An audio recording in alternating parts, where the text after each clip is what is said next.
এই বাচ্চাটাকে আমাদের এখানে কিছু আরএসএস দুর্নীতিবাজ মানে কি একদম নৃশংসভাবে এই বাচ্চাটাকে রেপ করে এবং রেপ করে এই বাচ্চাটাকে বস্তার মধ্যে দিয়ে জলে ডুবিয়ে রাখে। যারা যারা এই সমস্ত দুষ্কৃতীরা যারা এইভাবে করেছে, আমরা চাই অবিলম্বে সরকারের কাছে আবেদন করছি ইমিডিয়েটলি ওদেরকে ধরে অ্যাকশন যেন নেয় এবং যেন আমরা দাবি করছি ফাঁসির দাবি চাইছি যেন ওকে ফাঁসি দেওয়া হয়। আমাদের পাড়ারই মেয়ে, বাচ্চা মেয়ে, কালকের বিকেল থেকে এনাকে খুঁজে পাওয়া যাচ্ছিল না।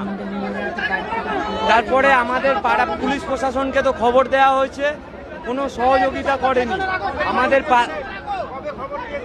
পুলিশ প্রশাসনকে ওর বাবা মা যখন চলে যায়, হারিয়ে যাওয়ার পরে জিডি করা রিপোর্ট আছে। আমাদের পাড়ার ছেলেরা, এই পাড়ার ছেলেরা, ওই পাড়ার ছেলেরা সারা রাত খোঁজাখুঁজি করেছে, পায়নি। রাত্রির বেলা থেকে সন্দেহ হয়েছে, সকালে গিয়েছে ভিডিও ফুটেজ দেখে, দোকানের ক্যামেরার ফুটেজ দেখে আমরা দুজন ছেলেকে সন্দেহ করেছি।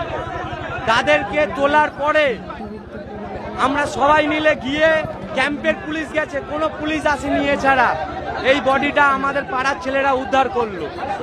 আমরা এখনো এই এভিডেন্সটা এখানে পড়ে আছে। এই অভিযুক্তদের অবিলম্বে অ্যারেস্ট করতে হবে। অভিযুক্ত পুলিশ অফিসার যে এদেরকে ছেড়ে দিল তাকে সাসপেন্ড করতে হবে।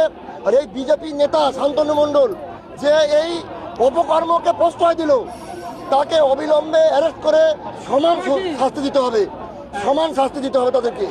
যারা মার্ডার করলো যে শাস্তি পাবে তাকেও সমান শাস্তি দিতে হবে। যদি ফাঁসির সাজা হয়, মহামান্য কোর্ট দেয়, একই শাস্তি দিতে হবে তাকে।